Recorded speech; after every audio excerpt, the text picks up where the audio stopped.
Hello, welcome to the Newbery Report, where once every 2 weeks we discuss a book that won the Newbery Medal, an award given every year for the most distinguished contribution to American literature for children. Today, the winner in 1970, Sounder by William H. Armstrong. With me today, I have Steph Leke and Carolyn Burns, who also, at least allegedly, love children's literature. Carolyn, say hey. Hi, this is Carolyn. Steph, Thanks. say hey. Hello, this is Stephanie. Steph, you want to start us off with a summary of Sounder? Sure. Sounder is basically about this African-American family who are sharecroppers. In a time of basically hardship for them, the father ends up getting arrested by the sheriff for stealing a ham from one of the white families. A few days later, Sounder, their dog, gets shot and ends up hiding away for a while with the boy and family, thinking that, he's dead. And from there, we follow the boy on his journey as he goes to find where his father is and where his father has been taken. Along the way, he does meet, various characters, later on meeting a teacher who ends up teaching him how to read. And then when he is back home, they see a man coming in the distance who ends up being the father, returning from many, many years working in prison camps, who has also been disfigured, much like Sounder, unfortunately. The father ends up passing away, and Sounder passes away shortly afterwards. I thoroughly enjoyed reading this book. I didn't like it. I hope that's okay. Well, get out. It just felt so far removed from me as the reader. Like, it didn't seem interested in allowing me entrances into these characters. The characters themselves, and we'll get into this more deeply in a moment, are almost not even, they're almost caricatures. They're almost not even real people, but rather mosaics of people. I think they seem to, they don't even have names, for crying out loud. Like, none of the characters have names except for the dog, and the dog gets title billing. And the characters are always referred to either as sort of their gender, the woman, the man, the boy, or is their relationship to each other. Sounder's master, or his mother, or his father. Carolyn, why do you think the author didn't give anybody names? We have some record of Armstrong himself talking about it and him wanting to make the experiences that the characters have in the novel to be universal. So by trying to make them these sort of broad caricatures instead of very specific and delved into characters, there is a little bit of relatability that you can get from that. You can put yourself in other people's shoes a little bit easier. But the problem I have with that choice is that we are already not going to put ourselves in these people's shoes. It's from a completely different time period. It's from a job that basically no longer exists in America. From when he was writing, even. It's not like he was writing and this was a contemporary novel at the time. Right. We're reading it way past the 1970 when it was written, but even in 1970, he was writing a 100-year-old story.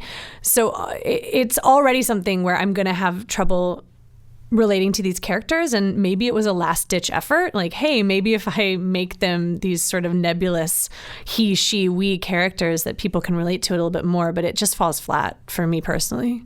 Yeah, I agree. Especially when, and then I'm starting to read in between, like when we're calling, for example, the mother, when we're calling her the mother and when we're calling her the woman, is she somehow devoid of her motherhoodness, like in this moment as opposed to another moment? Like, I couldn't tell if it was just for the sake of variety that he was changing up the way that we referred to people, or whether there was something really specific about it that I just wasn't either intuiting or connecting to.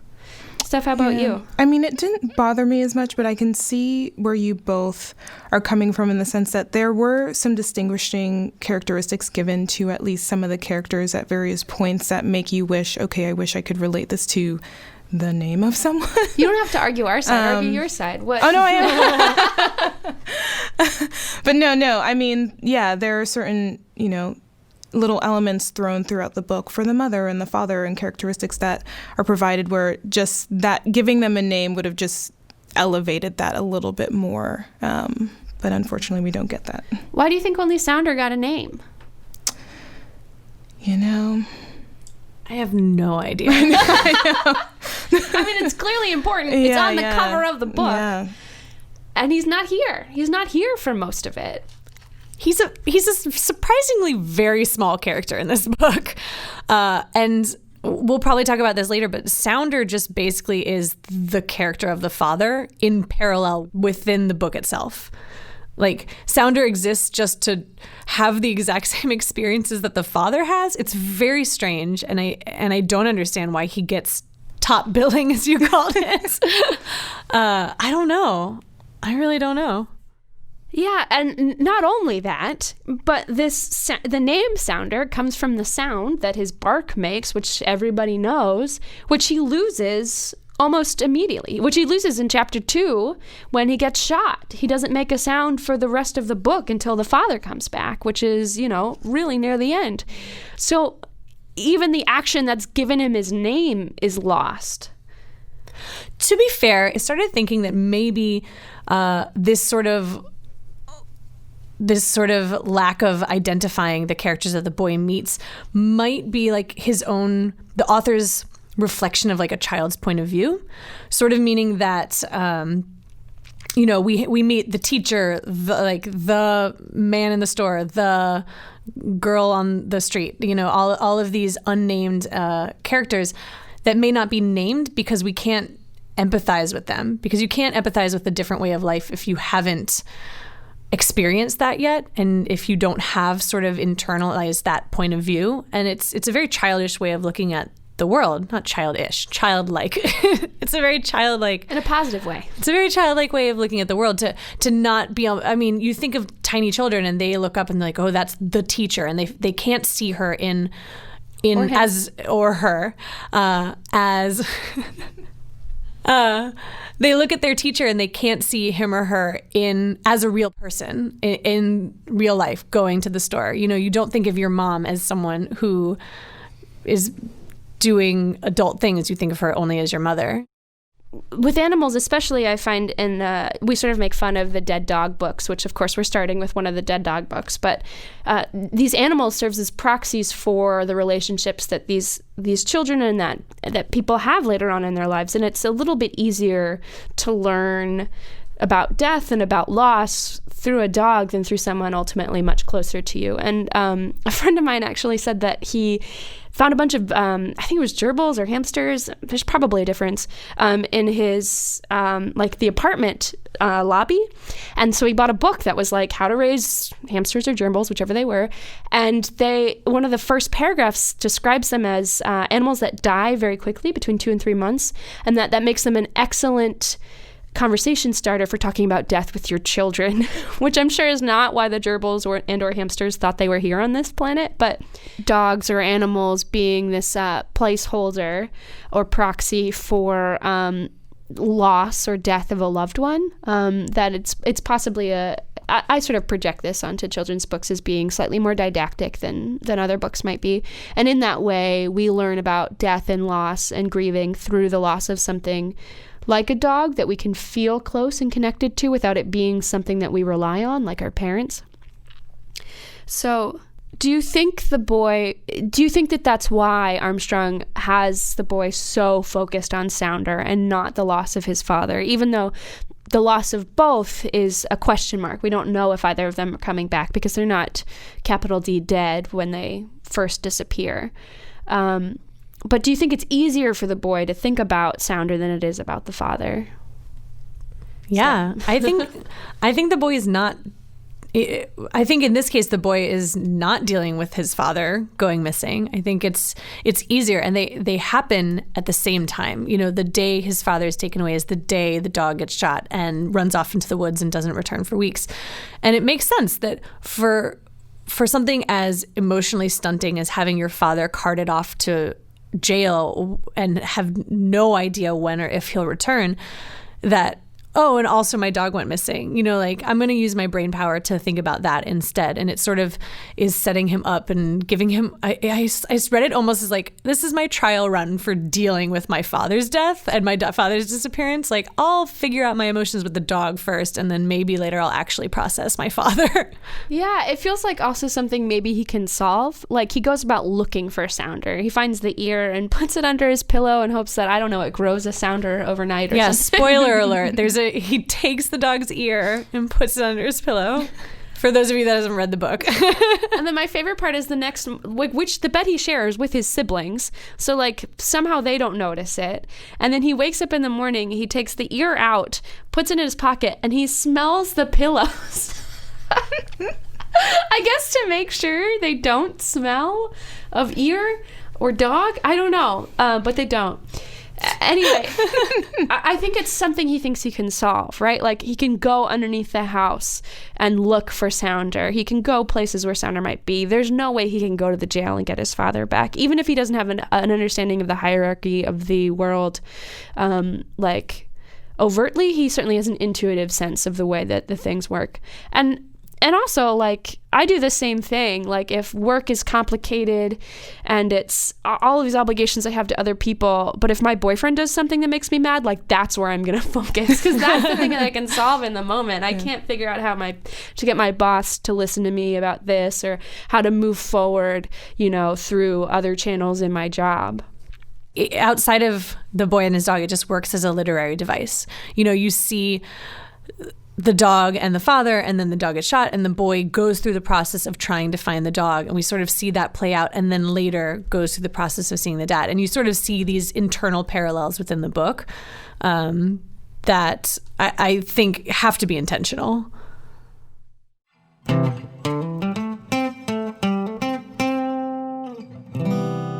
So in that opening author's note, Armstrong tells us that this story is actually the story of the Odyssey, of the dog from the Odyssey, from Argus, from Odysseus's dog. Did you guys get the sense that it was an adaptation of the Odyssey, or would you not have thought that if he hadn't have said it? I mean, I wouldn't have known about at least Odysseus's dog had we not kind of delved into that or did a little bit more thinking and research into a little like the background of the book. But I mean, when you actually look at the story of Argos, it is very much, the similarities are pretty much there. It is very much like the same story. I think that the strongest parallel to the Odyssey to be made is not between the boy and the dog, it's between the man and the dog, the father. Of course. So the story is not the father's, though. So comparing it to the Odyssey, which is Odysseus's story of going on this journey, and it's told from his point of view, that sure, the parallels are there, but we're not there to go to follow the father's story. We're there because we're following the boy, and that's completely different. It's a different relationship he has with the dog. The dog never has the same sort of loyalty that he does to the father. So I think the parallel might fall apart a little bit there. The great thing about the Odyssey is the Odyssey, right? It is the trip. It is the journey. It's the trying to get back home.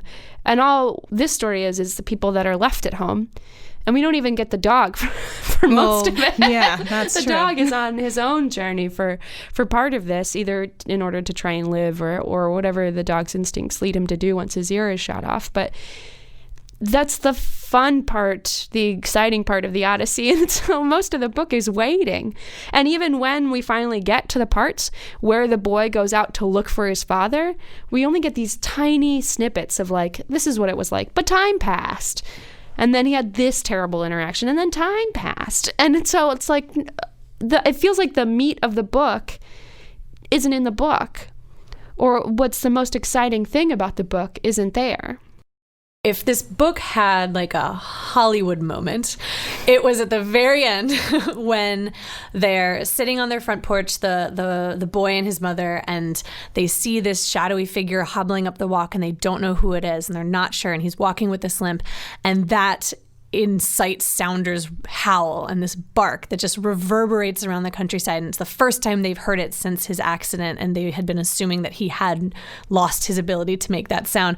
And the dog barrels down the path, and he tries to jump on the dad. And it's one of the most like emotionally complete parts of the book for a book that tends to shy away from those sorts of moments. Yeah.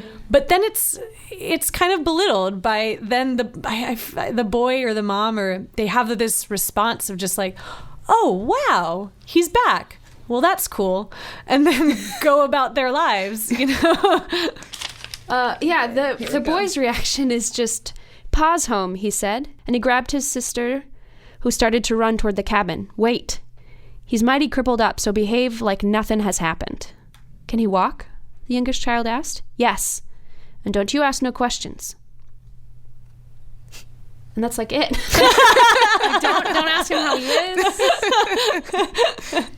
And then later, I guess they did a good job, because the mother says, "You've been mightily natural and considerate," to the kids. So I guess they did a good job not asking questions. Like that was, even though the mother didn't tell him to do it, the boy did. That's like what everybody wanted. It's so strange. The author really never gives us the opportunity to have a genuine emotional moment in this book. I mean, you can infer them from the things that happen, but we never really delve into it. Yeah, I wonder if that's where it is the most successful, actually, because loneliness is a huge, like, hit you over the head hammer, huge theme of this book. The mother has several songs in her Rolodex about loneliness. She's got that Down That Lonesome Road. You got to Walk That Lonesome Valley. She's got like all the hits, all the lonesome hits. And he has this, the boy talks about being lonely in very different places. Like it's more lonely in bed than it is sitting up with just his mother. It's less lonely when his father's around. So I did feel like kind of lonely reading the book. Like I didn't feel like I was with these characters. So I sort of took the no-name business to sort of to intentionally alienate me, which I don't like. I don't want to be alienated. I want to be in on it, you know? You know, he keeps talking in this positive light about wanting to be close to other people, but like every interaction he has with anyone outside of his own family or even within his own family is very like either negative or very like proper. Like it doesn't even seem like the family has this sort of familial love and bond. They speak with each other very proper and very, you know, short and to the point. At least that's the way that the dialogue is written in the novel.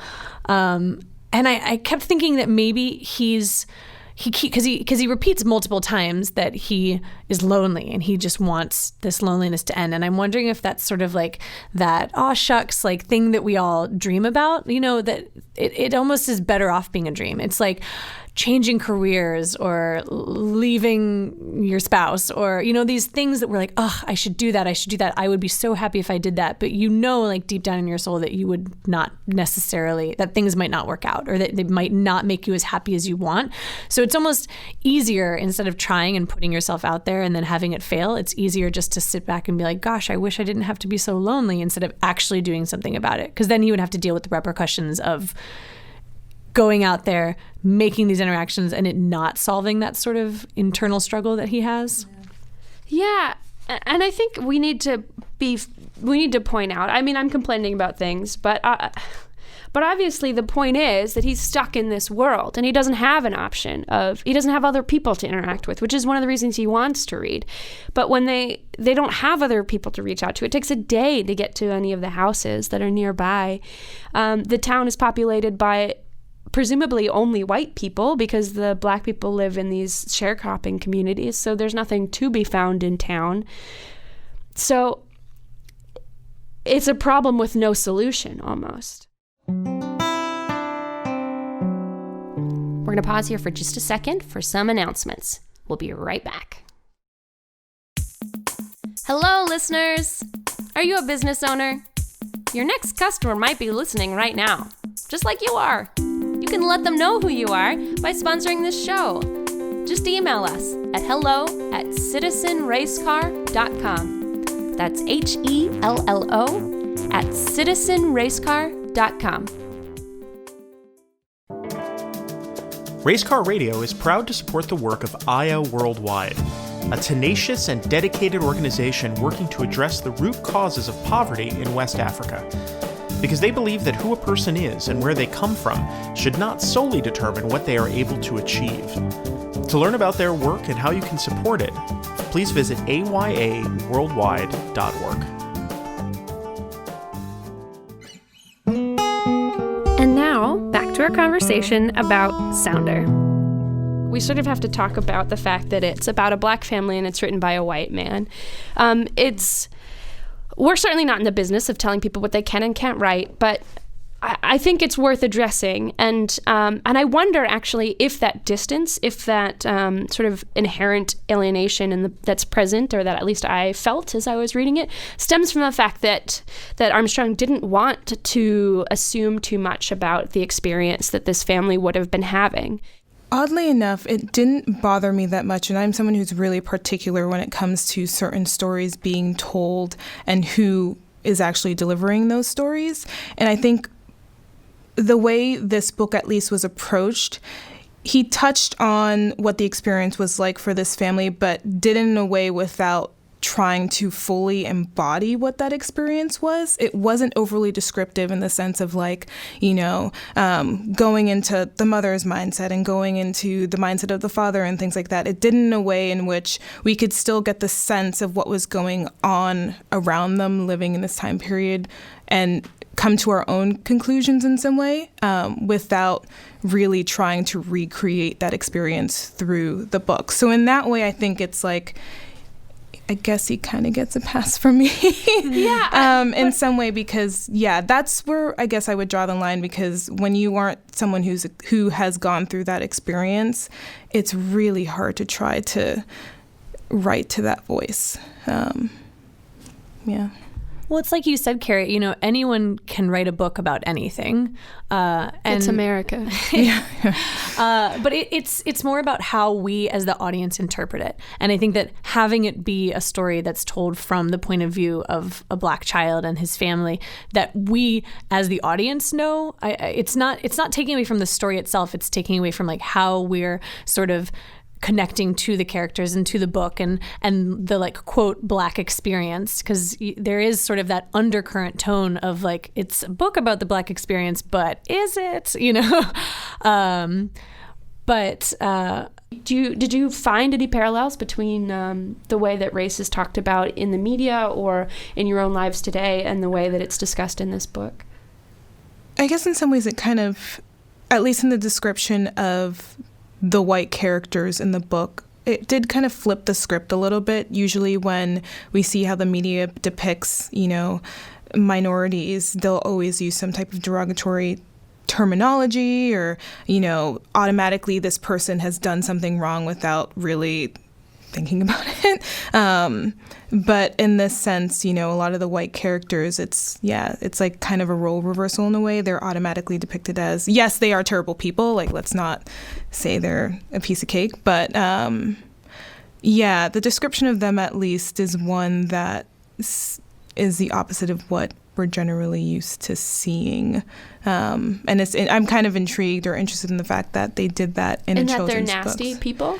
What do you mean? Sorry? And that the police are depicted as nasty people? Just the way the boy talks about them, it's very strong language as well for a child to be using in the descriptions he gives in terms of what he would like to do to them, or his right, the jailer in particular. He wants to kick him in the face or something. Yeah, if I can. Take your time. Go ahead, find it. I mean, he refers to the bull-necked men. Actually, describing someone as an animal, which is generally how African Americans are referred to as well. The fact that he calls this guy, the bull-necked man, reminded him of a bull that he had seen die in the cattle chute at the big house where his father worked. The bull-necked man would sag to his knees, the boy thought, and crumple into a heap on the floor, just the way the bull did, the boy thought, and blood would ooze out of his mouth and nose, which is kind of a graphic description. For an authoritative figure. For also a man whose really only crime to this boy was messing up the cake he brought for his father.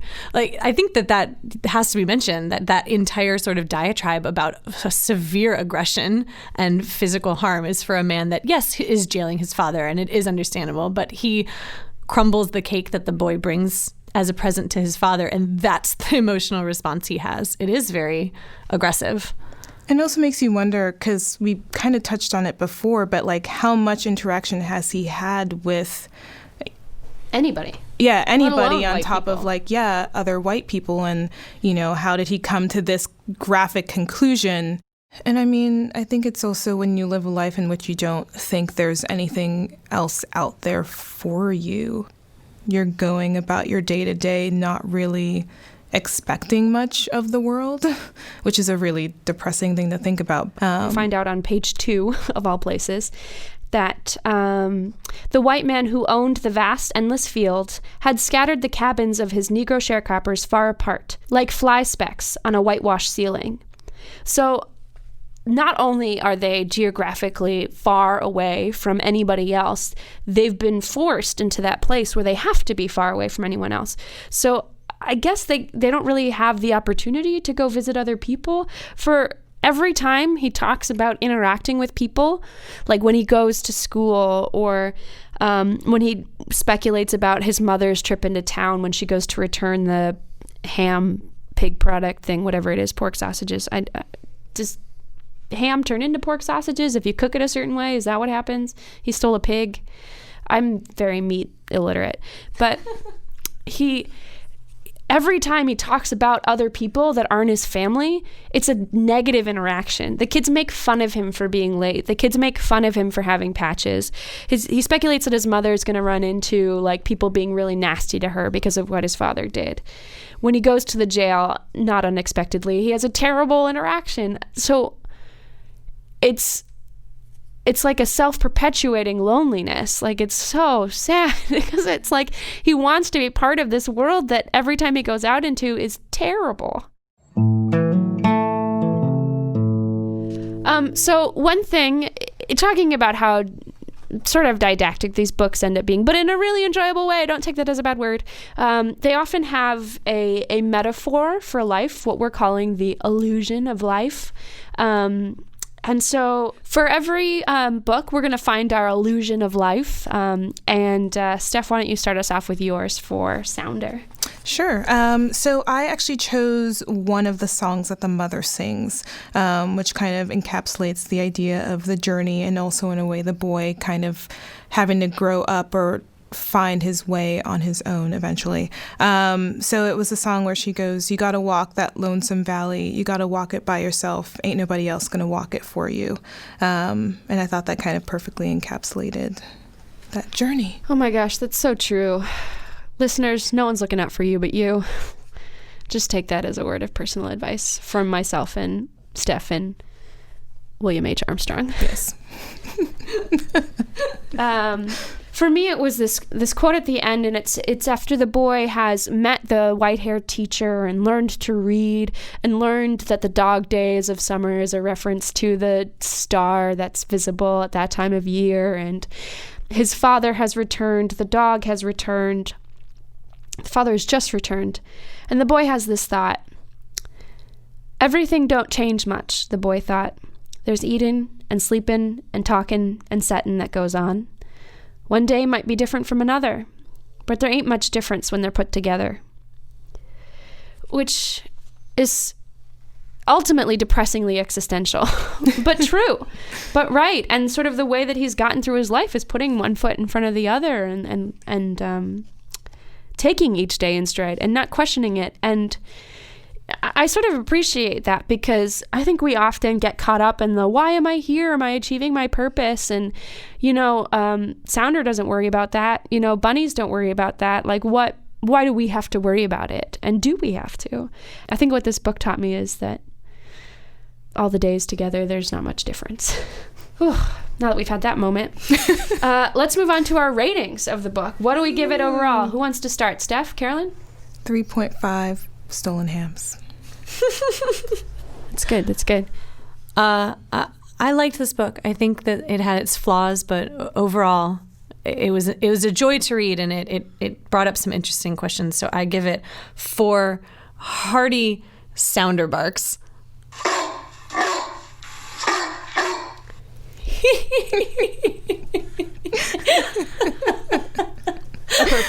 Super appropriate. Yes, very appropriate. I'm going to give it one sad ear under a pillow. No! Thank you all. One's all you need. Thank you so much for listening, everybody, to our very first episode of the Newbery Report. We'll be coming at you again in 2 weeks with the 1971 winner, The Summer of the Swans by Betsy Byers. So you have 2 weeks. Read it. Bye. Bye. Bye. Thank you so much for listening. Join the conversation and tell us what you thought about the book at facebook.com/Newbery Report. That's NEWBERY Report. The Newbery Report is hosted and recorded by me, Carrie Caston, and my co-host is Carolyn Burns, with our special guest today, Steph Leke. It was co-produced and edited by David Hoffman. It's a production of Race Car Radio. If you're not already subscribed to our show, you can do so on iTunes or Google Play, or head to www.racecarradio.com. Race Car Radio is a division of Citizen Race Car. We tell stories.